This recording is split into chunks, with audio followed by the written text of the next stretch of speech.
Hello everyone. आज हम लोग पढ़ेंगे कैम्प साइकिल या जिसको बोला जाता है क्रैसुलेशन एसिड मेटाबॉलिज्म। तो कैम्प साइकिल के बारे में आज हम लोग पढ़ने वाले हैं। ये जो कैम्प साइकिल है यह फोटोसिंथेसिस का ही एक टाइप है।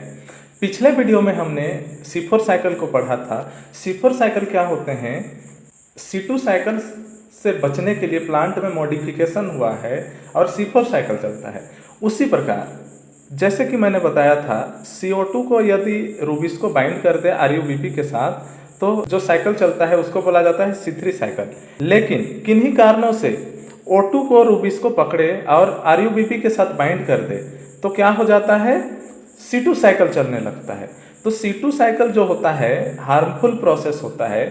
इससे बचने के लिए प्लांट अपने में मॉडिफिकेशन करते हैं। और प्लांट में क्या क्या मॉडिफिकेशन हुआ है जिसमें से एक पढ़े कल हम लोग C4 साइकिल।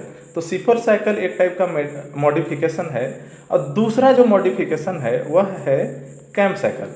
मतलब कैम्प साइकिल जो है C2 साइकिल को चलने से बचने के लिए कैम्प साइकिल चलता है। मतलब कैम्प प्लांट का एवोल्यूशन भी C2 साइकिल को प्रिवेंट करने के लिए हुआ है।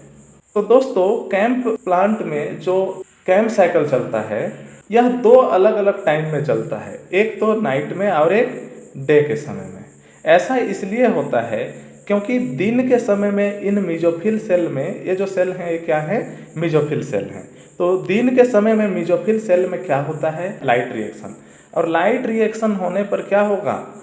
लाइट रिएक्शन के दौरान नॉन साइक्लिक लाइट रिएक्शन में मैंने पढ़ाया था ऑक्सीजन रिलीज होते हैं, O2 बनते हैं।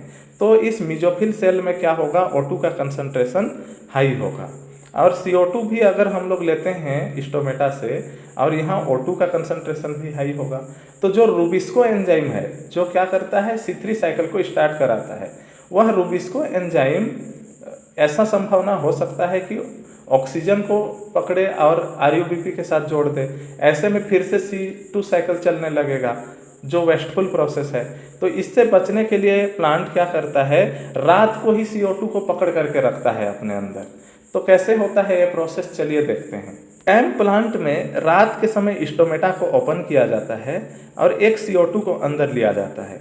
CO2 को अंदर लेने के बाद CO2 को पकड़ने का काम करता है पैप। मतलब पैप के साथ CO2 जुड़ जाता है और कन्वर्ट हो जाता है ऑक्जेलो एसिटिक एसिड में। और इस प्रोसेस को कराने वाला एंजाइम होता है पैप कार्बोक्सिलेज, मतलब फॉस्फोइनोल पाइरुवेट कार्बोक्सिलेज, क्योंकि पैप का फुल फॉर्म होता है फॉस्फोइनोल पाइरुवेट। और ये जो पैप होता है यह 3 कार्बन कंपाउंड वाला मॉलिक्यूल होता है जो एक CO2 को लेगा, मतलब एक कार्बन लेगा और कन्वर्ट हो जाएगा 4 कार्बन कंपाउंड वाले मॉलिक्यूल ऑक्जेलो एसिटिक एसिड OAA में।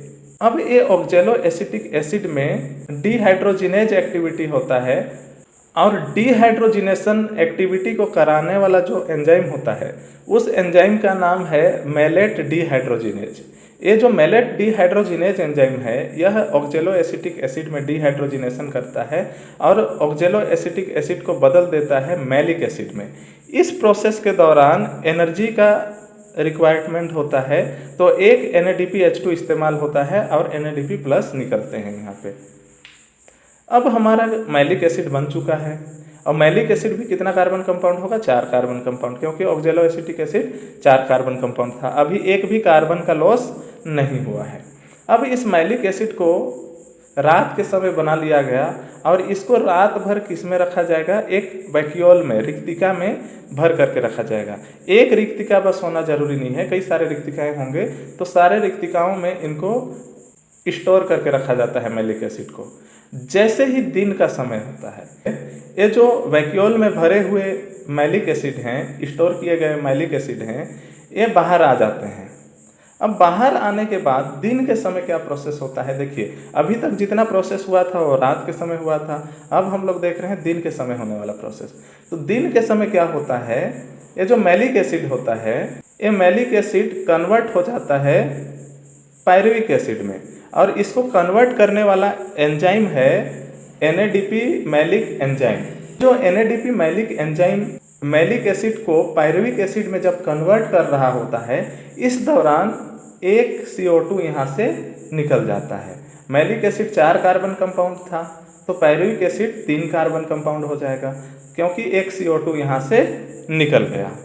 अब ये जो CO2 निकलता है, ये CO2 को रूबिस्को एंजाइम पकड़ता है और इस C3 साइकिल में इन्वॉल्व कर देता है, जिससे C3 साइकिल चलाता है।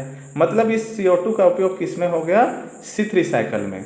और CO2 का उपयोग C3 साइकिल में होने पर C3 साइकिल का क्या प्रोडक्ट होता है? ग्लूकोज। तो ग्लूकोज बन जाएंगे। इन ग्लूकोज को स्टार्च के फॉर्म में स्टोर करके रखा जाता है दिन के समय में। जब दिन का समय होगा तो ग्लूकोज को किस फॉर्म में स्टोर करके रखा गया? स्टार्च के समय में। मतलब यहाँ से क्या समझ में आता है कि कैम प्लांट में रात के समय मैलिक एसिड का कंसंट्रेशन हाई होगा और स्टार्च का कंसंट्रेशन लो होगा, लेकिन दिन के समय में स्टार्च का कंसंट्रेशन हाई होगा और मैलिक एसिड का कंसंट्रेशन लो होगा। इतना याद रखना। अब स्टार्च बन चुका है, इसे स्टोर करके रखा गया है दिन के समय में। इस स्टार्च को जैसे ही अगला नाइट होगा, स्टार्च को ग्लाइकोलाइसिस कराया जाएगा। ग्लाइकोलाइसिस में हम जानते हैं कि ग्लूकोज के मॉलिक्यूल को तोड़ करके पायरुविक एसिड में बदला जाता है। तो स्टार्च को ग्लाइकोलाइसिस में ले लिया जाएगा और ग्लाइकोलाइसिस प्रोसेस के द्वारा इनको कन्वर्ट कर दिया जाएगा फॉस्फोइनोल पायरुविक एसिड यानी कि पैप में। तो देखो, ये जो साइकिल शुरू हुआ था कहाँ से हुआ था? पैप से हुआ था, और वापस से हम लोग पैप को रिजनरेट कर दिए और जो CO2 बाइंड किए थे उसका भी यूज हो गया इसमें C3 साइकिल में। इस प्रकार से ये कैम साइकिल कंप्लीट हो जाता है।